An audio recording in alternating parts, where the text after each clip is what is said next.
하나님께서 우리 인간을 이제 구원하시기 위해서 계획도 세우시고 일을 진행시켜 나가십니다.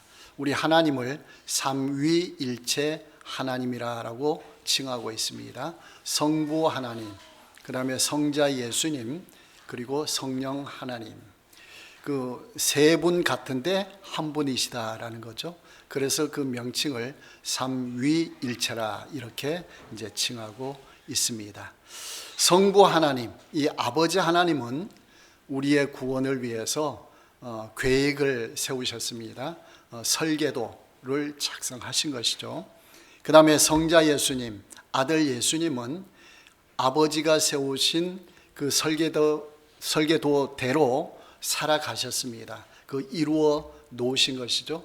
그러니까 아파트 공사로 말한다면은 하나님께서, 아버지 하나님은 아파트를 어떻게 건축할 것인가 설계도를 작성하셨고, 그 다음에 아들 예수님은 그 아파트를 설계도대로 지어 놓았어요.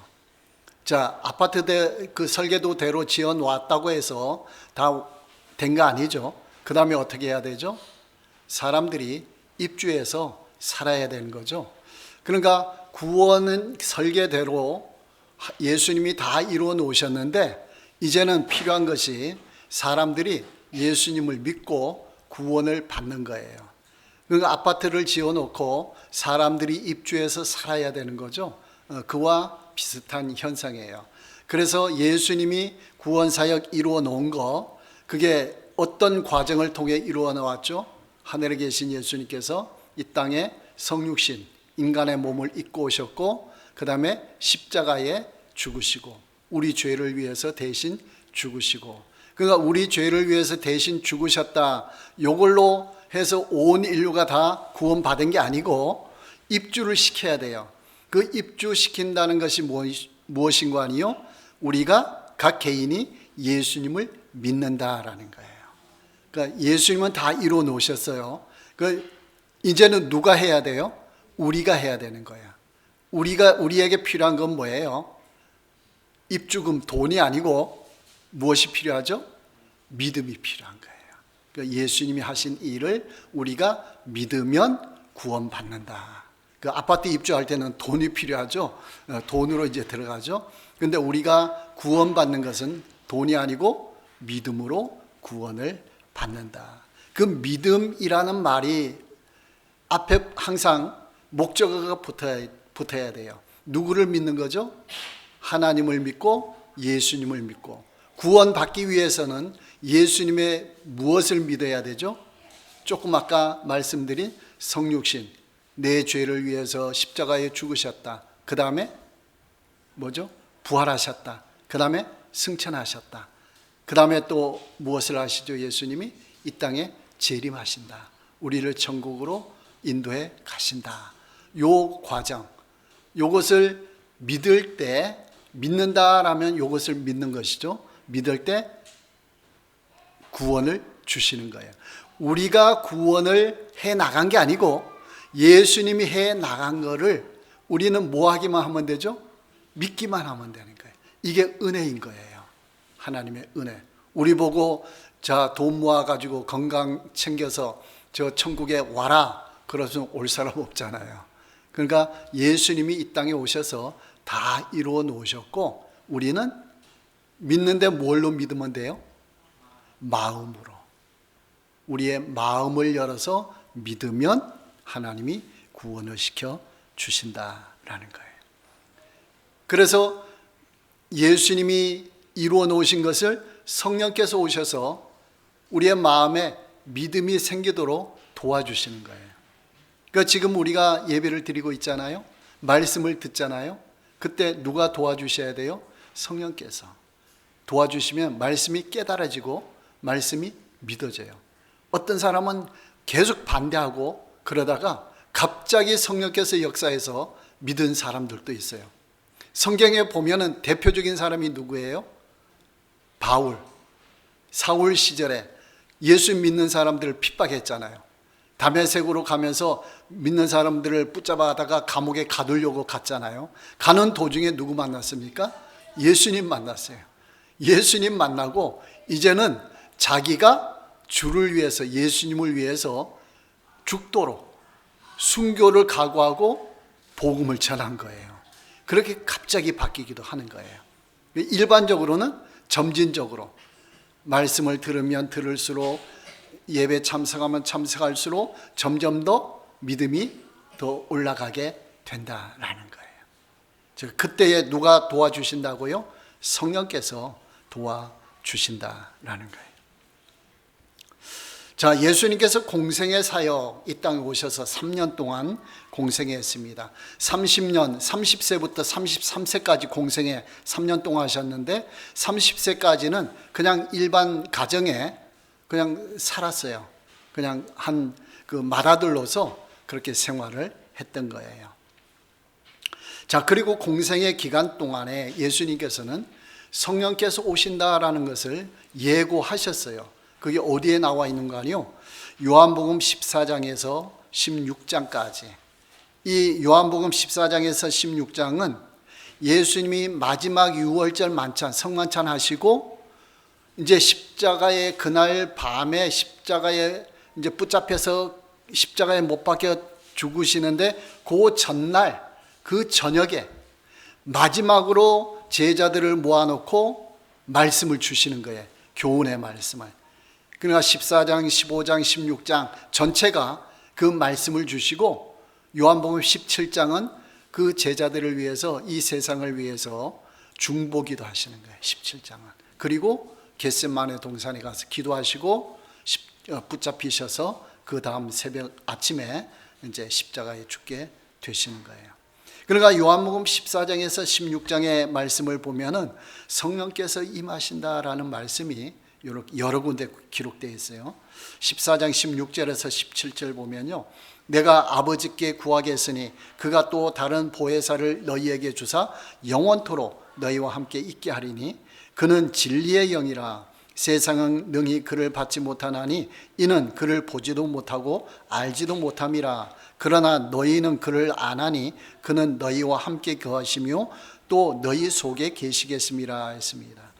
자, 성령 하나님을 예수님께서 뭐라고 칭했는가 하니요? 또 다른 보혜사 이렇게 했어요. 보혜사 그러면은 옆에서 도와주는 분이란 뜻이에요. 보혜사. 그러면 또 다른 보혜사 그러면은 보혜사가 이미 있다는 거죠. 성령님이 또 다른 보혜사니까 보혜사가 있다는 거예요. 그 보혜사는 누굴까요? 예수님이셔요. 예수님이 하늘에 계시다가 이 땅에 성육신 하시고 이 땅에서 제자들과 함께 도와주시고 거하신 거예요. 그래서 예수님이 1차적으로 보혜사셔요. 그리고 예수님이 이제 천국에 가시면, 하늘나라로 가시면 대신해서 보혜사가 오는 거예요. 도와주기 위해서 우리를. 그래서 보혜사라는 거예요. 그래서 다른 보혜사니까 또 다른 보혜사 이렇게 명칭을 붙인 거예요. 그 성령님이 오신다. 성령님이 오시면 어디에 있느냐? 16절 끝에 영원토록 너희와 함께 있게 하리니. 예수님은 오셔서 3년 동안 있었죠. 근데 성령이 오시면 우리와 끝까지 함께 있는다는 거예요. 평생 우리와 함께 거하신다. 그 다음에 또한 너희와 함께, 17절 후반절에 너희와 함께 거하시며 또 너희 속에 계시겠습니다. 성령이 오시면은. 그러니까 예수님은 제자들과 함께 있었죠. 제자들 속에 있은 건 아니죠. 근데 성령님이 오시면 우리와 함께 거하시면서 우리 속에, 우리 마음 속에 거하신다는 거예요. 이게 성령 하나님의 특징이에요. 그만큼 더 적극적으로 우리 가까이에서 도와주신다, 그런 의미가 되는 것이에요. 자, 그러면서 성령 하나님을 뭐라고 칭했는 거 아니요?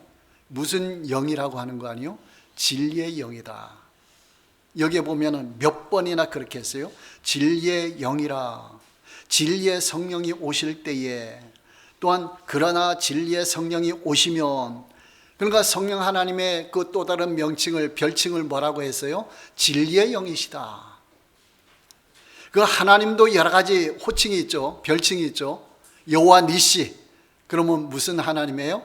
승리하시는 하나님. 여호와 라파, 그러면 무슨 하나님이에요? 치료하시는 하나님. 그렇죠? 그런 별칭이 있듯이 성령께도 별칭이 있어요. 그 별칭을 예수님은 뭐라고 하셨는 거는 진리의 영이시다, 그렇게 했어요. 진리는 뭐예요? 진리는 예수님, 예수님의 말씀, 이 성경 말씀이 진리예요. 그러니까 성령이 오셔서 진리의 영으로 오시면 성령께서 뭘 깨닫게 하신다는 거예요? 예수님을 깨닫게 하시고 말씀을 깨닫게 해주신다는 거예요. 진리의 영으로 오셔서. 만약에 은사의 영으로 오시면 어떻게 되실까요? 방언하고 통역하고 예언하고 막 그런 일이 벌어지겠죠? 치유의 영으로 오시면 어떻게 될까요? 병자가 고침받겠죠. 병이 치유가 일어나겠죠. 그렇게 여러 가지 영의 역사가 있는 거죠. 그런데 여기에서는 진리의 영으로 오신다. 진리의 영으로 오셔서 어떻게 하느냐? 14장 26절에 그가 너희에게 모든 것을 가르치고 내가 너희에게 말한 모든 것을 생각나게 하리라. 진리의 영으로 성령께서 오시면 성령께서 우리를 가르쳐 주신 거예요. 교사처럼 우리가 모르는 거 가르쳐 주신다는 거예요. 또한 예수님이 제자들에게 3년 동안 말했던 것, 제자들 기억을 잘 못하잖아요. 그것을 깨닫게 해주신 거예요. 생각나게 해주시는 거예요. 제자들은 잊어버렸는데 성령께서 기억나게 해주신다. 우리가 과거에 뭐 잘못한 것, 죄를 지은 것 성령께서 어느 순간에 강하게 역사하시면은 내가 잊어버렸던 죄도 깨닫게 하셔요. 다시 생각나게 하셔요. 그래서 그걸 회개하도록 만들어 주시는 거예요. 그런 역사가 있는 거예요. 그 다음에 또 진리의 영으로 오시면 세 번째는 그가 나를 증언하실 것이요. 여기 나는 누구예요? 예수님. 예수님을 알게 해주신다는 거예요. 예수님을 증거해 주신다는 거예요. 그 다음에 너희를 모든 진리 가운데로 인도하시리니 16장 13절에 나왔어요. 모든 진리 가운데 인도해 주신다. 예수님에 관해서, 말씀에 관해서, 그러니까 모든 진리니까 성경 말씀 모든 것을 깨닫게 해주시고 말씀대로 살아갈 수 있도록 성령께서 인도해 주신다. 그 말씀이에요. 자, 그래서 이제 예수님께서 십자가에 못 박혀 죽으시고 부활하셨어요. 며칠 만에 부활하셨죠? 3일 만에. 3일 만에 부활하시고 며칠 동안 이 땅에 계셨어요? 40일. 40일 동안 계시면서 제자들과 사람들에게 11번 나타났어요.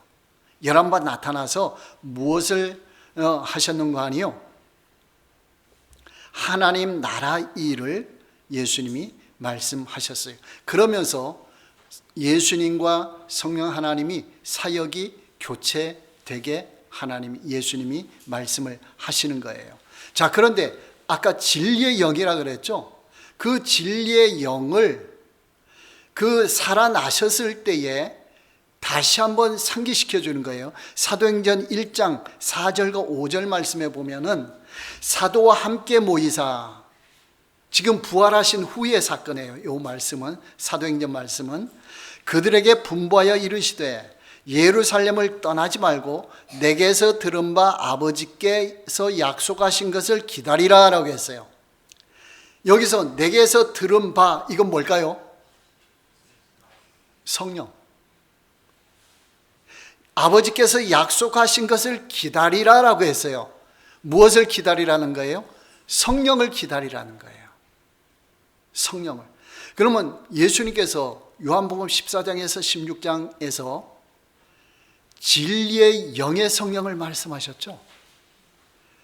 그러면은 너희가 몇 날이 못 돼요. 사도행전 1장 5절에 성령으로 세례를 받으리라 라고 했거든요. 요 몇 날은 정확하게 며칠이에요? 10일 만에. 마가다락방에 기도한 지 10일 만에 오순절 성령 강림이 임하신 거예요. 그러니까 요 정리가 되죠. 예수님께서는 요한복음에서 진리의 영이 오실 것이다, 그렇게 말씀하셨고 부활하신 후에 다시 한번 확인을 했어요. 내가 전에 너희에게 말한 거 있지 않냐? 진리의 영으로 오신다고. 그 성령이 오실 것인데 하나님께서 그 약속해 주신 거니까 너희가 기다리라 라고 했거든요. 몇 날이 못 돼서 성령으로 세례를 받으리라. 진리의 성령으로 세례를 받는다는 거예요. 이걸 잘 기억하셔야 돼요. 오순절 성령 강림에 임하신 성령 하나님은 무슨 영이시라고요? 진리의 영이시라는 거예요. 그걸 알아야 돼요. 은사의 영이 아니고 치유의 영이 아니고 진리의 영이시다. 예수님이 정확하게 말씀하신 거예요. 그래서 사도행전 2장 33절에 보면요, 예수님과 성령 하나님의 임무 교대가 있어요. 사역을 교체하는 거예요. 예수님은 승천하시고 성령님 임하시면서 그 말씀이 사도행전 2장 33절에 나왔어요. 하나님이 오른손으로 예수님을 높이심에, 이 말은 뭘까요? 예수님을 승천시켰다, 하늘나라로 데려가셨다. 그러니까 예수님의 임무는 일단 끝난 거예요. 그러니까 누가 오셨어요? 그가 약속하신 성령을 아버지께 받아서 너희가 보고 듣는 이것을 부어주셨느니라. 오순절 성령 강림 후에 베드로의 설교에서 이 말씀을 하신 거예요. 예수님과 성령 하나님이 사역, 임무 교대가 이루어졌다라는 거예요. 그러니까 오순절 성령 강림은 임무 교대예요. 예수님이 하신 것을 성령께서 이어받아서 하신다라는 거예요. 왜 성령님이 오실까요? 아파트 건축하는 것도 마찬가지죠. 그러니까 설계에 따로, 아파트 짓는 것 따로, 아파트 짓고 나면 그 짓고 있는 사람들이 거기에 그냥 가만히 있으면 돼요, 안 돼요? 안 되죠. 그 사람들을 철수하는 거예요. 다 물러나는 거예요. 그 다음에 입주시키는 사람들이 오죠. 그래서 조경 꾸미고 하면서 입주를 시키죠. 그 임무 교대가 이루어지잖아요. 그와 똑같은 거예요. 그러나 예수님은 구원을 다 완성시켜 놓았어요. 다 이루어 놨어요.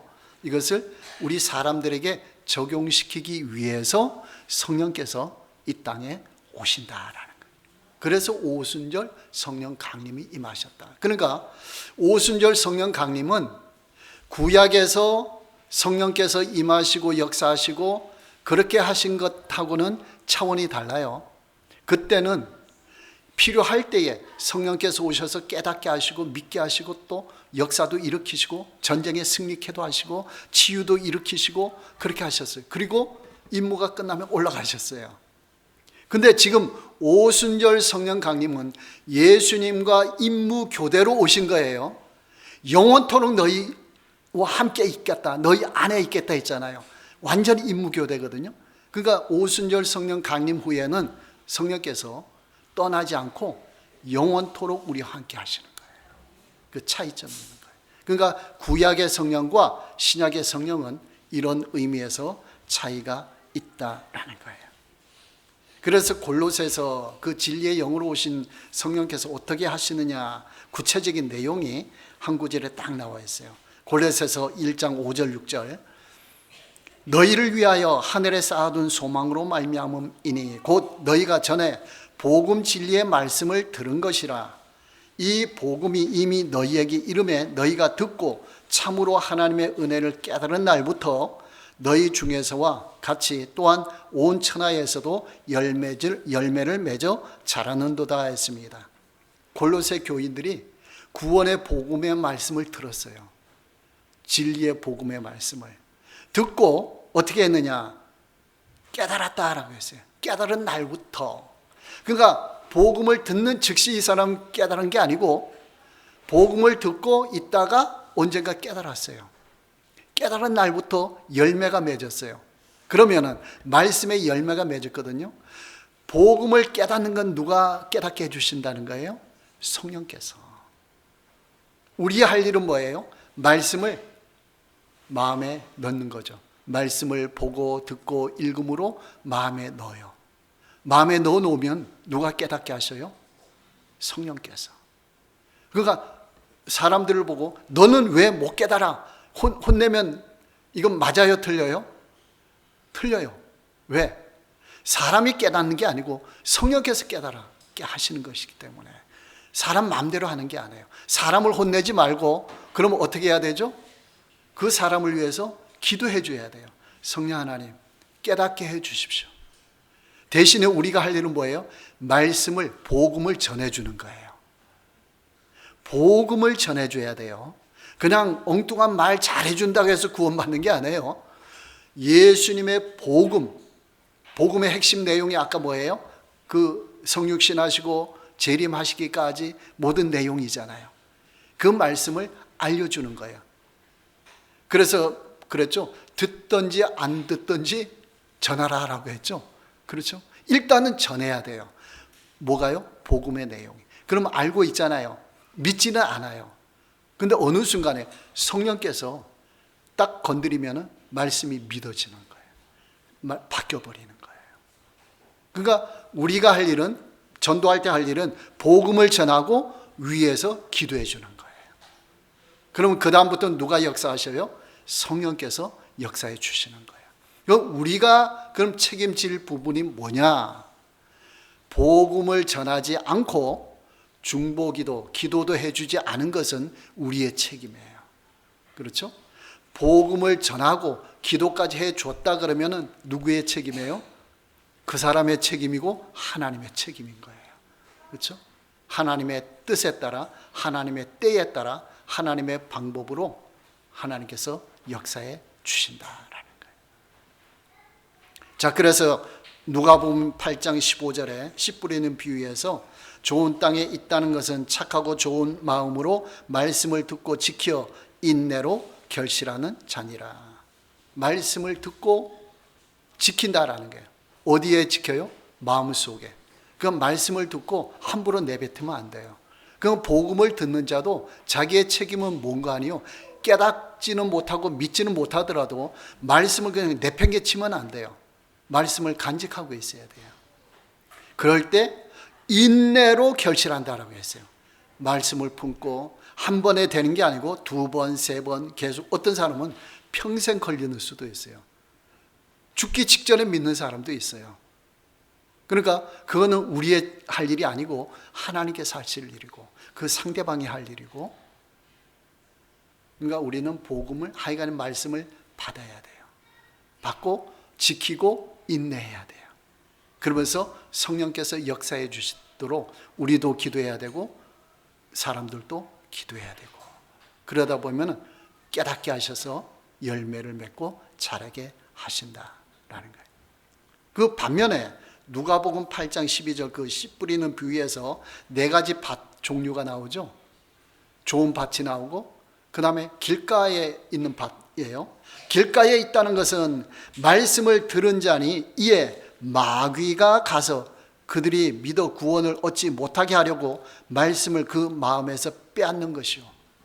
이런 일이 벌어지는 거예요. 길가와 같은데 딱딱하잖아요. 길가는. 그러면 씨가 떨어지면은 거기에 씨가 들어갈 수 있어요? 없어요? 땅 속으로 안 들어가죠. 그건 뭘 의미하느냐? 마귀가 말씀을 마음에서 빼앗아간다, 그런 표시예요. 그 딱딱한 마음. 그 인간의 힘으로 그게 돼야 안 돼요? 안 되죠. 그러니까 하나님께 간구해야 돼요. 하나님, 마귀가 말씀을 빼앗아가지 않도록, 말씀이 옥토밭이 되도록 하나님이 역사해 주십시오. 하나님이 역사해 주십시오. 그렇게 하는 거예요. 그래서 구약 성경의 새 언약에 보면요, 성령께서 임하셔서 굳은 마음을 부드럽게 만들어 주실 것이다. 그렇게 해요. 그때 말씀을 받아 깨닫게 될 것이다. 그렇게 하는 거예요. 그러니까 우리는 그런 과정이 있다는 것을 우리는 잘 알아야 돼요. 알고 그 원리에 따라서 우리가 복음을 전하고 열매를 맺도록 해야 된다라는 거예요. 그러니까 우리가 설교를 들을 때도 생각 속에서 우리가 말씀을 마음에 싹싹 받아들이면은 이게 옥토밭이에요, 마음이. 근데 길가 와갖고 어떨 때는 가시떨기 와갖고, 가시떨기는 뭐예요? 말씀이 일단 받아요. 자라기는 해요. 자라는데 가시가 찔려가지고 제대로 자라지 못하는 거예요. 염려, 걱정, 근심 이게 많아가지고 제대로 건강하게 못 자라요. 그러니까 가시떨기도 제거해야 돼요. 그 다음에 돌짝밭 같은 경우, 그렇죠? 듣는 즉시 들을 때는 마음이 일단 기뻐요. 교회에서 돌아서면은 싹 사라져요. 이건 돌짝밭이야. 이것도 하나님께 기도해야 돼요. 하나님, 내 마음이 옥토밭이 되어서 말씀이 잘 열매 맺도록, 풍성하게 맺도록, 30배, 60배, 100배 열매가 맺힐 수 있도록 도와주십시오. 그렇게 기도해야 돼요. 여러분, 이 시간에 기도하는 자세로 말씀을 들으시기 바랍니다. 이 말씀이 나에게 깨달아져서 말씀의 열매가 맺혀질 수 있도록, 그렇죠? 또 여러분 가족을 위해서도, 이웃을 위해서도 이렇게 기도해 주시기 바랍니다. 자, 예수님이 공생의 사역 3년은 무슨 사역인관이요? 하나님 나라 사역 아시죠? 하나님 나라 사역. 하나님 나라 3대 사역은 뭐예요? 가르치시고 전파하시고 치유하시는 것. 가르치시는 것은 회당에서 구약 성경을 가르쳤다라는 거예요. 교육시켰다. 그 다음에 전파했다는 것은 복음, 말씀의 엑기스, 핵심, 복음을 전파했다. 그 다음에 치유는 모든 연약한 것, 질병뿐만 아니고 육체적인 질병뿐만 아니고 마음이 연약한 것, 우리 모든 연약한 부분들을 하나님께 치유해 주신다. 그 가르치고 전파하고 치유하는 사역을 예수님이 하셨어요. 하시고 그 다음에 예수님이 교회를 세웠어요, 안 세웠어요? 공생의 3년 동안에 교회 세운 거 봤어요? 예수님이? 없죠. 교회 안 세웠어요. 근데 세운다는 말은 했어요. 누구한테? 베드로에게. 주는 그리스도시요 살아계신 하나님의 아들이시나 고백하니까 예수님이 뭐라 했죠? 너의 반석, 그 신앙 고백 위에 교회를 세우리라, 그렇게 했어요. 근데 예수님이 교회를 세웠어요, 안 세웠어요? 안 세웠어요. 누구한테 넘겼어요? 성령 하나님께 넘겼어요. 오순절 성령 강림이 임한 직후에 교회가 설립된 거예요. 그러니까 예수님께서 오로지 무슨 사역만 하셨어요? 하나님 나라 사역만 하셨어요. 그리고 사도행전 1장 3절에 보면은 그 부활하신 후에 나타나셨다 했죠. 그가 고난 받으신 후에 또한 그들에게 확실한 많은 증거로 친히 살아계심을 나타내서 몇 번 나타났다고요? 11번. 40일 동안 그들에게 보이시며 하나님 나라의 일을 말씀하시니라. 그러니까 10일 후면 오순절 성령 강림이 임하셔서 교회가 설립돼요. 그러면은 우리 같으면은 어떨 것 같아요? 하나님 나라 사역은 3년 동안 했으니까 이제 교회가 설립됐는데 교회가 어떻게 운영돼야 되느냐, 교회에 관해서 말씀하실 것 같은데 예수님은 오로지 무슨 일을 말씀하셨다고요? 하나님 나라의 일을 말씀하셨다. 그 하나님 나라가 기초예요.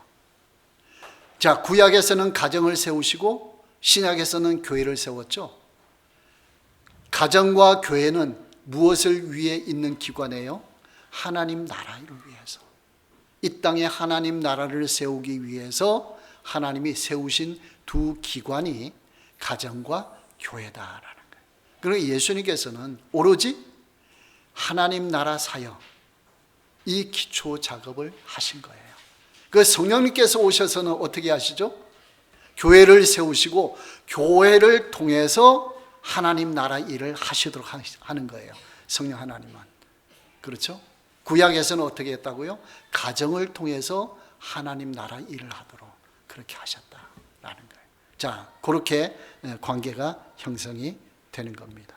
그래서 사도행전 1장 8절에 오직 성령이 너희에게 임하시면 너희가 권능을 받고 예루살렘과 온 유대와 사마리아와 땅끝까지 이르러 내 증인이 되리라.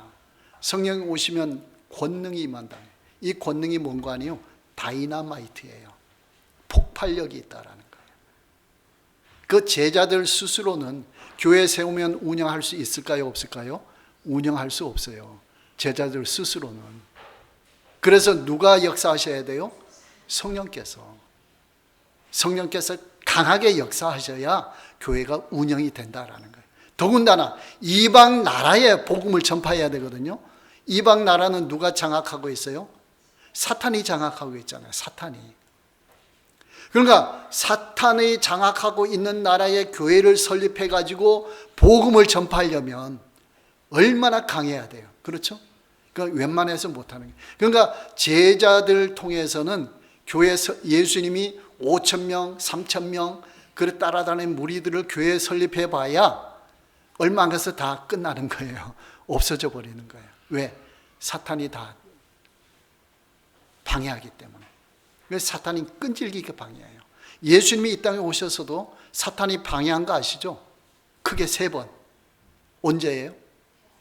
태어나시자마자 헤롯 왕을 통해서 만 2세 밑에 아이들 다 죽이라 그렇게 했죠. 그래서 애굽으로 피신했죠. 몇 년 있다가 나사렛으로 돌아오셨어요. 그 다음에 공생의 사역 시작할 때 누가 등장했어요? 금식하신 후에 사탄이, 귀신이 온 게 아니고 사탄이 직접, 대장이 직접 온 거예요. 예수님을 공생의 사역 못하시도록 무너뜨리도록 작전을 했잖아요. 예수님이 이겼어요, 졌어요? 이겼죠. 말씀으로 승리했죠. 그 다음에 또 한 가지. 언제예요? 십자가 사건이에요. 종교 지도자들을 동원해가지고 가룟 유다도 동원하고 그래가지고 예수님을 아예 십자가에 못 박아 죽이면 모든 것이 끝나리라 이렇게 생각했어요. 근데 그게 오히려 전화 위복이 됐죠. 십자가의 죽으심으로 부활하시고 십자가 보혈의 사건을 통해서 온 인류가 구원받는 길이 열렸어요. 누가 승리했어요? 예수님이 승리하신 거예요. 사탄이 크게 3번 방해했지만은 결국에는 예수님이 승리하셨다. 그러니까 교회를 세워놔도 끊임없이 방해가 일어나요. 끊임없이. 그러니까 우리가 이걸 알아요. 그러니까 우리는 영적 전투를 해야 된다라는 거예요. 자, 오순절 성령 강림이 임했어요. 오순절 성령 강림이 임하니까 어떤 역사가 일어났느냐. 그렇죠? 그 시간이 많이 지났네요. 그래서 이 부분은 굉장히 중요하기 때문에 그 다음 시간에 다음 주일날 다시 반복하면서 말씀을 전하겠습니다.